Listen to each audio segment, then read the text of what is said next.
Hello, and thank you for joining us on another episode of Campaigns on the Record podcast. I'm Anup Oman, the editor of Campaign Middle East, and joining me today is Youmna Borghol, the head of marketing science at Snap, and Chris Solomi, the chief digital officer at OMG, Omnicom Media Group. Thank you, Youmna. Thank you, Chris, for joining us here today. How are you feeling? Great. Thank you. Chris, thank you for having us. It's great to have you on the show. Before we start the conversation, let's have a little top of the funnel talk, because there are a lot of people, especially here in the audience, as well as within the company, who speak to AR, augmented reality, but very few have actually experienced it, have actually used it, right? So, Youmna, let's start with you. Can you give us a little more context on what augmented reality is? How would you describe it to your friends and family who haven't used it? Definitely. In very simple terms, augmented reality is about enhancing the reality of the world around you through the power of camera vision. If you actually take a step back and think about the word augmented for a moment, augment is about increasing or making something greater by adding to it different elements. And augmented reality is that, augmenting reality, making reality greater by adding different elements to it. And the way it works is, you train the Snapchat camera to really understand what it's looking at, and then you augment that reality by adding information, text, designs. You can even reimagine the whole output to something completely different from what it was before, and then you see that through the device that's enabling technology. I can simplify it like this. Now, AR has many different use cases, and different companies are experimenting and testing with different use cases, trying to find the optimal value for their communities. For us at Snap, when I think about use cases and I think about the value that we're driving for our community, AR has been first and foremost developed to augment, going back to augmented reality, to augment our mission as a company of empowering people to express themselves, live in the moment, learn about the world around them, and simply have fun. Right. Chris, I'll segue into an attention research that you've done in collaboration. But before we dive into the research itself, I want to ask the question, why? What brought about this research? What was the strategic thought behind it? What were the pain points you were looking to address within the industry when you took upon this project of attention research? Do you mean specifically with Snap or Yes. in general? Okay. So the reason we did this project with Snap is it builds on 6 years of research that Omnicom has been undertaking all around the world, many different markets, starting in the US and Europe, around this idea of being able to measure attention. No attention whatsoever would mean that, an ad is appearing on a screen, but no, someone's eyes are not on the screen. So the ad on screen, no eyes on screen. Then you've got passive attention, which is eye on screen, but not specifically eye on an ad. And that's passive attention. So the ad is there. It's just using eye tracking technology. We can see everything else is distracting them, the content, and they're not specifically paying any attention to the ad whatsoever. And then you have active attention, where it's ad on screen, eyes on ad. And we started this type of research to really understand how does having an eye on ad impact downstream ad effects. And the way you do it is with eye tracking technology. So we've partnered with lots of different partners in the marketplace to measure active and passive attention benchmarks across lots and lots of different ad platforms and mediums. Our partner in this was a company called Amplify Intelligence, and we worked with Karen Nelson Field for many years now to measure both attention benchmarks by platform and by format, and what are the attention levels. So you've got, either it's a binary thing, was there passive or not passive attention, but then you also want to look at how the time decay curve of attention, which is, if you had 100 people that were all watching something, at time zero, how does the number of people giving active attention decay for every increment of every second, right? You measure both the number, but also the decay curve and of course the cumulative seconds of active attention. So we started that research about 5-6 years ago. Something we did at Omnicom Media Group in the Middle East was 3 years ago.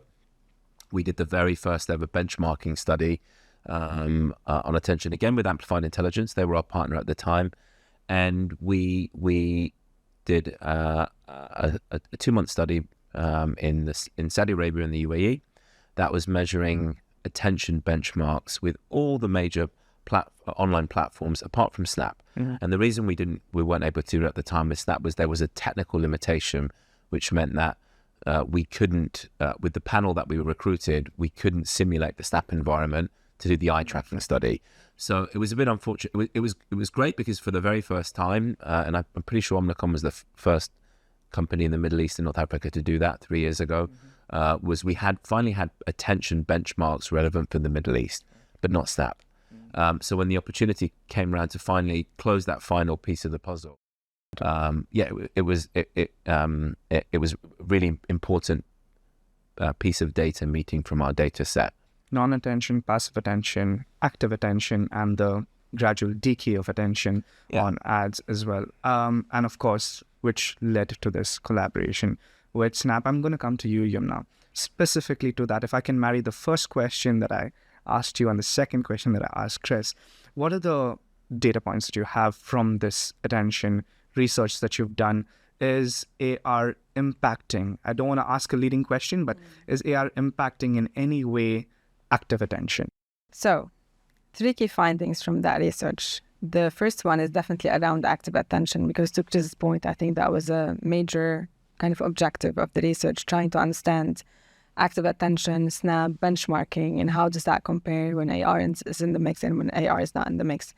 So the first finding that we revealed from the research is that Snap as a platform is great at driving active attention, especially when AR is in the mix. So to put things in context, what we found is that Snap can drive 5 times higher active attention compared to industry peers when AR is in the mix. The second finding revealed was because AR drives very high levels of active attention, we see that AR can also drive outcomes. So the correlation between active attention and outcomes, which was another major objective of the research. When we think about outcomes, in this specific research, we looked at short-term outcomes, brand outcomes, specifically around brand choice. So think about it as spontaneous ad brand consideration, and longer-term outcomes, which is revolving around brand loyalty, which also we know it correlates with sales metrics and market share for brands. And what we've seen, to give you some numbers, is that those who have been exposed to AR, we saw a 53% uplift in short-term performance and 31% uplift in long-term performance. So basically, in a nutshell, the second finding is that AR drives outcomes. And if you're still thinking about AR as innovation, you really need to start thinking about AR as an essential part of the mix, especially when it's combined with video. So AR and video work better together. The third finding was interesting. And what we wanted to understand is how to activate. So now, we understand the platform and we can benchmark it. We understand the format. But how do you activate? What lens types? And how do you think about designing your campaign? So the main thing we saw from the research and complementary 1P data is that shareability of AR lenses is super important to amplify the brand outcomes that we talked about. So when you look at different lens types, you would have consistent performance across different lens types. What's really important is to think about what's your primary brand KPI, because you might have different brand KPIs. Focus on shareability as also another objective, because we know it amplifies and it highly correlates with a brand's impact, and then work backwards from there to design the lens. Versus focusing only on time spent. We know that a format like AR engages high time spent, but this should not be the focus when you're really thinking about activation. It's outcomes, it's shareability. That's what's going to drive success for your campaign. We'll come to brand outcomes, and that is a very, very important point that I want to address at some point. But I want to bring Chris into this as well. From what I've heard between the lines, there is a very clear correlation between AR and ad success. I want to go into the why. Is it just the immersive aspects of it? Is it the interactive aspects of it? What is causing that correlation? Well, I mean, look, I think if someone doesn't see an ad, it's not going to have any effect. What are you actually measuring with the attention analytics platforms is whether or not someone's eyes were actively looking at an ad. And quite simply, if you don't see an ad, it's not going to have any effect. And so it's no surprise that, number one, if no one ever sees your ad, there's no effect. Obviously, we're not looking at audio here. We're looking at measuring a visual medium. But then the more interesting question is, how much attention do you need? Should you buy, are you buying too much, too little? There is a diminishing curve. If you're buying too much, it's probably not worth paying a premium for that extra level of attention. So it's kind of about finding a sweet spot. Why was this important to measure? I think is, first of all, we want to see people seeing the ads. How much are they seeing them for? What are the optimum levels? I think the really interesting data we've seen from all of the research that we've done, and this just backs that up, is what are the forces that tend to drive how much attention you get? The number one driver of attention level is not really anything to do with the ad itself. You can slightly increase the level of attention you get with good ad creative, but the biggest driver of your cumulative, attention is the medium itself, which makes a lot of sense, right? So if you've got a medium that's, highly scrollable, interactive, getting someone to actually stop scrolling with their thumb and then actually, pay 2-3 seconds on an ad is really, really difficult. Right. Whereas if your medium's, TV and you're just sitting in a living room, you're going to naturally, through the environment and what's happening around you, pay more attention to the ad. Lenses lend themselves really, really well to high levels of attention because there's no other surrounding content to distract. It's full screen, and you have full screen video ads, but with lenses, there's an interactive element as well. So you've got that perfect mix of there's no other content around, you're not scrolling, you're not watching passively. Yeah. You're watching, but you're also engaging. So if you were going to build a perfect ad format that had high levels of active attention, it's a lens. And if you then look at some of the meta studies and analysis we've done with attention and trying to correlate it with both brand effects and hard business outcomes like sales, does show that if you generally have high levels of attention, those numbers tend to go up. Interesting. It would be interesting at some point also to see how that affects our dopamine levels and attention levels, and physiologically if it's causing any changes, because like you said, it is quite interesting to see that there are no distractions. It is an engaging medium in itself. The channel is engaging, and that interaction wants you to actively engage, not passively engage. We did a study around that last year with another partner. I don't want to talk about them too much, but we did a study with that where we were measuring. It takes place in a lab, and you measure sensors, like I think it measures sweat, and it tells you kind of largely what kind of mood someone might be in. But we did some early studies around that too. Interesting. And on this, totally aligned with what Chris was talking about, and that insights around creative platform and format is super interesting. One additional thing that I would add on AR in specific, AR is a slightly different format because the point of entry. Consumers are choosing to engage with the branded experience. I think this is the massive difference on why it's immersive, why we're saying the novelty of it, or is it the fact that it itself is a platform that is causing like that sense of, I want to interact with this? Because it's an experience. It is, right? It's again a different kind of ad format. It's not about, in this case, it's not like you're choosing to skip a video ad or you're choosing between two ads. You're actually choosing to enter a branded experience. And this is what makes a massive difference in the whole paradigm on how to, the impact of AR and how to measure AR and so many things that would go from there. I want to focus on that. I like the fact that you ended on impact of Not a secondary effect. Like, so when you're consuming content, advertising is kind of a secondary, often and most likely unwanted piece of content that's inserted. You're not choosing it. No, somebody's that's not to say it doesn't work. Somebody's choosing it. Exactly. Yeah. With a lens, you're actively saying, no, this is the content I'm consuming. It's a piece of branding. Yeah. And so it is, to Youmna's point, it is a different thing. Yeah. That's very cool. Very interesting when you layer it and you open it out and you actually understand why it works in a certain way. I want to go back to impact that you were talking about, the effectiveness of it, and going beyond what Chris and I were talking about before we started, going beyond the effectiveness of the campaign in itself, right? Let's talk about the impact or the measurability of AR in a long term. We're talking 4 to 5 years, 3-4 years on the brand. Brand loyalty, brand awareness, brand recall, all of that. What impact, and this question is open to the both of you as well, that would you see that goes beyond a specific campaign that you're working on a specific agency, and why should brands consider this for their long term? So maybe I'll come back to long term, but let me take a step back.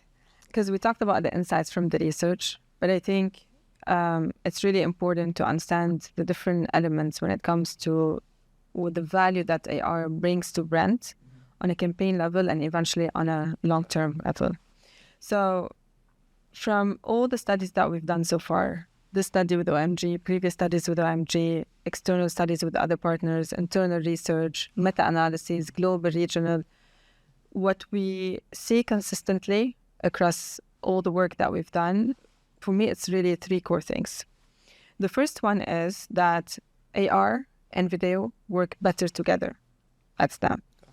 And when you add AR to the mix, you will definitely see a major uplift in your brand outcomes, specifically on upper and mid-funnel. The second key takeaway or thing to keep in mind is AR is really powerful in moving the needle, specifically on action intent, which is kind of a mid-funnel from a brand impact perspective. And this is a metric that's hard to move. Okay. Action intent on a campaign level.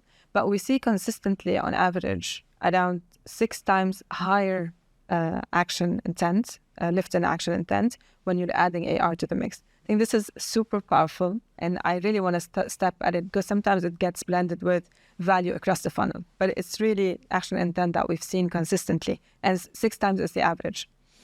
The third thing is AR, to the question on performance, is a demand generator. Right. So we do see that intent translating into a percentage of incremental users who are taking actions after they are exposed or after they actually engage with AR. Specifically, if they engage with AR, you can see that an action that comes from an AR interaction has a much higher intent than any other action. One simple data point I will give you. We've seen that users, when they interact with an AR lens, there's 2 times, they are 2 times more likely to actually install an app. So for me, this is a good example of, it's not necessarily a direct driver of performance, but it's a demand generator. And we see how that cascades down to performance in different cases. And I think this brings up a different element on how to measure AR and standards that we're building with MRC and IB, and we can talk about that in a minute. So these are the 3 key things. Now, on long term, we've seen in global studies, we're starting to break down AR in our MMMs. And we've definitely seen a major uplift when it comes to AR and the value of AR on long-term sales. We haven't done much in the region, and MENA specifically, and I think that's a project that we're talking about, and we'd like to be able to put our pulse on it. But definitely seen value globally, and we want to try to build some regional data points on it. Chris, I'll let you add on this as well, but I also want to get into the measurement of it, because brands want to know, yes, these numbers are good, 6x, 2x, these numbers are good, but how can we build on the granular measurement of soft metrics? my take on your question is, I think this idea of being able to attribute back long-term impact of advertising on a format or a channel is the wrong question. I don't think that's a question you can answer. There is a degree to which you can be accurate, and I don't think in marketing necessarily that's the right way to approach it. We all want to be physicists. I did. That's what I studied, and I wasn't very good at it, so I became a marketer. But you've got great equations all over your hands. I can see it. I think there is a really big difference between a campaign and measuring a campaign to measuring the impact of your advertising. The impact of your advertising, I think, is something that you measure in the really long term. Mm-hmm. Often it's got to do with things like spend levels on media, consistently outspending your competition, so your ESOV is greater than your competition, market share grows. Measuring the impact of a campaign is seeing tangible effects during or just after a campaign. And the way that you measure those, the tools that you use and the methodology is really, really different. So, you have short-term campaign measurement. Short-term campaign measurement might be just after the campaign, or it might be during, or it might be within a 1 year time frame. But there's a difference between the impact that one campaign had. Your cumulative ad spend is like it's a slow burner, and consistently you should hopefully see if you have brand health trackers in place, if you do have MMM studies in place, they will show hopefully progressive growth. I don't understand that this is just a campaign within an overarching marketing strategy. Yeah, so I think you're on more steady ground if you say, look, we added lenses to this particular campaign. Absolutely. How can we extract the value that the spending on lenses had for this individual campaign? Mm-hmm. I think it's wrong to say what impact did something so kind of fine grain had on our overall ad spend in the long term, because I think you should only look at your impact of advertising. It is, I think, something that you should measure over such a long period of time, that looking back to and trying to fine grain, I can pull out the impact of lenses on something that's a long-term effect. Maybe that's not the right question to ask. But on your short-term campaign, that's a really, really good question to ask. You should say, am I spending the right media mix? And did it achieve the objective of that one single campaign? The one single objective of that campaign was probably to drive some kind of sales promotion, or make people feel a certain way about my brand, or it would have been something that you can at least hopefully measure in the short term. That's definitely good for brands and clients to keep in mind, because it is important to understand what their expectations are when they're entering a campaign. That there are questions that they ask about the long term, there are questions that they ask about the short term, but when they're involving themselves with lenses and specific technologies, and they're expecting certain things over the long term, it's important to understand what can be measured and what impact it's going to have. What you should try and measure. Yeah, absolutely. But also, let's just differentiate, I think, the long term, how you're defining it, and maybe long term, that's a bit more in between. Right. So I agree. Ideally, sometimes we are too obsessed because we really want to understand certain breakdowns and go a bit deeper into breakdowns. And, then this becomes, it's not really physics, or it's not really science. But sometimes just going back to MMMs, I feel it's something in between. It's not campaign level. It's not super long term. There are ways today to break down on a format level, but you always have to ensure that it's kind of taken with a pinch of salt, if I can say so. So it's directional. Yes, but people don't read them in a directional manner. That's the problem, I think. That's what the podcast is about, educating them that when you expect it, when you're reading it directionally. And if you're expecting to read it any other way, then you need to take a step back. You read it in you read the data that looks somehow similar to the data that you get from your CRM or your weekly analytics. And rather than reading it in a directional manner, you say, this is the truth. This number represents reality. Yeah. But really it's not. It's meant to be some kind of a model, and all models are wrong, but some of them are useful. and rather than but people read and interpret it the wrong way. By the way, analytics data too is becoming less one-to-one. That, you know, if you look at just platforms like Google Analytics and your ad server, even the stuff, the short-term conversions that you see now are more modeled. They're not deterministic anymore. And I don't think that's necessarily a bad thing, because I think it will make us be a little bit more humble and not see the numbers that we see on a dashboard or in a report to be a one-to-one reflection of reality.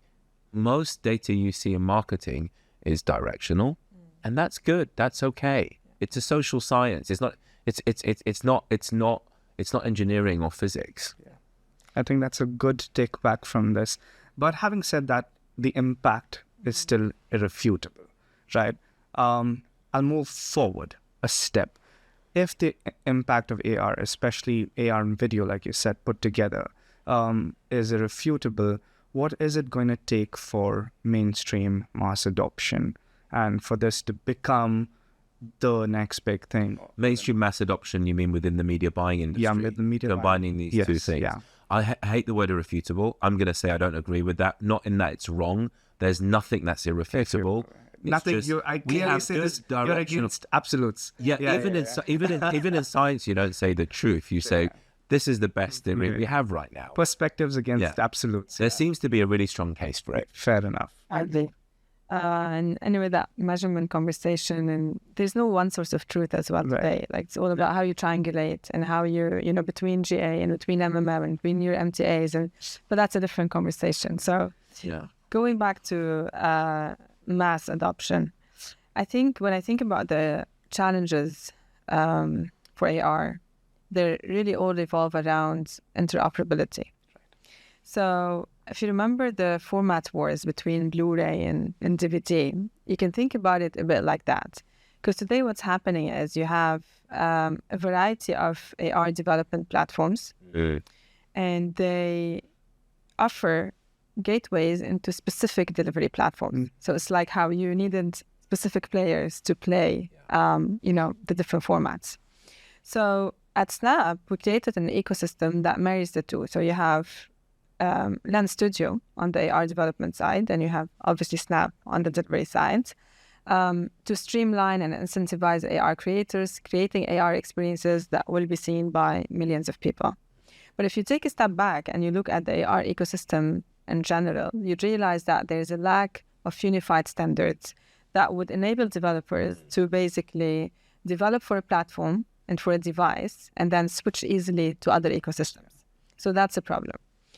Talking about devices, the other element of interoperability is hardware. So what AR is facing today is a challenge similar to what web platforms faced when the days where, consumers started moving really quickly from desktop to mobile. When what happened then is we had a good solution, which is a responsive web design that was a good bridge between mobile and desktop. But for AR, it's a bit more tricky, especially now with next-gen technologies like AR glasses or AR headsets. How do you bridge that? So in a nutshell, it's interoperability across software and hardware. That's going to be the massive challenge for us to overcome before even talking about mass adoption, if I can put it this way. That's really interesting. I hadn't even thought of that. Yeah.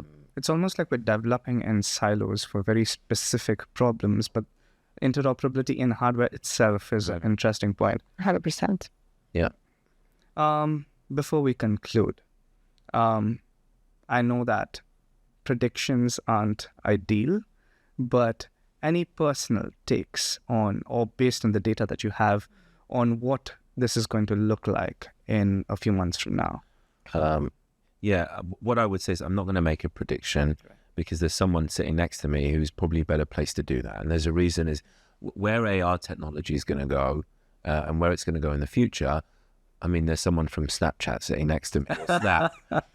I'm just I'm a media person, right? And so, but the job of, I think, of a media person is that we are so obsessed with, if you ask a media person a question about anything, and anything at all, they'll always give you an answer and a prediction, even if they've got absolutely no domain experience in it.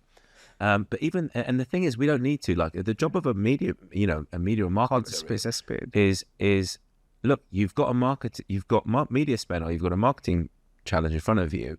What are the tools you have available to you today to market to consumers to solve their problems? So I'm really more obsessed and interested about what are the tools and technologies available to me and my people and for my clients right this second, rather than waste time navel gazing about what new medium is going to appear in 3, 4, and 5 years. What I'm excited about is exactly like what I know that in a way should be happening and we're working towards in the near-term future. I think that's what I'm going to share with you guys today. And it's all about the convergence of next-gen technologies. So we talked about AR, think about AR, machine learning, Gen AI coming together and, converging to move us in a certain direction. And in reality, we're starting to see some examples of that in our AR offerings. That's why I say I kind of see it happening in the near future.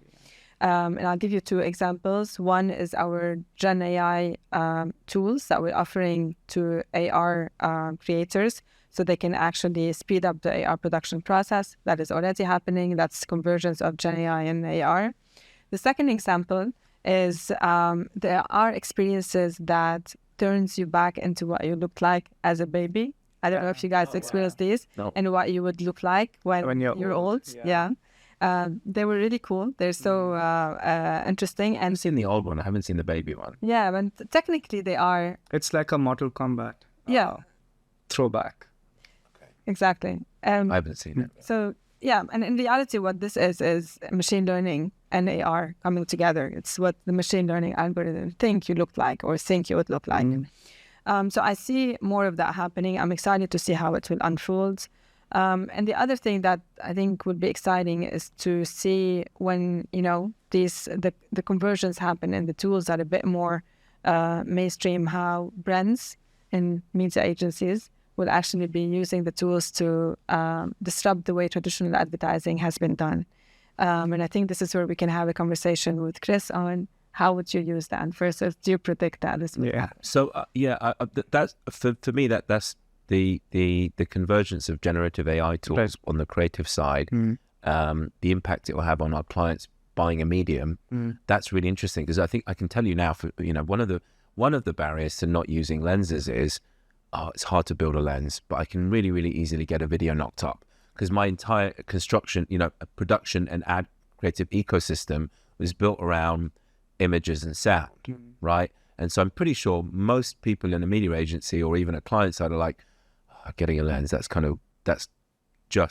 a bit of a hassle. But as the barrier to entry to making lenses drops and it becomes super easy, then I think you're going to see more money being spent on lenses because it's just easier to do. It's easier to roll, even 4 or 5 years ago, getting a lens made was not straightforward. It's way easier now. So it's going to get easier, which means that people are going to work with it, more people are going to use it, more people are going to experience it for themselves. Exactly. So us as an agency going to a client and saying we think lenses is really important, then being able to say yes, why not? Because the ease with which you can get the production done or come up with an idea, because we expected the immediate impact on creative copy, content, all of that. But now to see how far it's gone and its potential in the near future, it's quite interesting. One of the challenges that we're facing from an AR standpoint is how it's measured. Because today we've talked about the different entry points and how it's different, but it's still measured the same way that other ad formats are measured. Now, there's been some progress in the space between the IB and MRC. There's new guidelines that have been set on AR measurement in specific. So at least this started, there's conversations. In our POV, there's 2 main developments in that kind of space. So they define 2 new terminologies, triggers and engaged view conversions. Okay, interesting. That should be included when you're thinking about AR. So triggers is an umbrella term for all the way you interact with the AR and all the actions that could happen from there. So we talked about, whether it's a swipe or you're pointing at your feet to trigger a shoe try-on experience. So all of these triggers, they're high intent and need to be tracked and counted. So that's happening. And because they define triggers, the recommendation from IB and MRC for marketers is to start thinking and evaluating engaged through conversions. Again, because everything we talked about It's a on build the on value view of through engagement. conversion. Yeah. Exactly. It's between click-through And- and view-through. Yeah. But definitely important. I guess these would be two main things that Do you would see be that interesting for having now. a big impact as well, like from brand's perspective as well as from an internal perspective? It's another thing you need to measure. Yeah. We don't, will it have an impact? Don't know.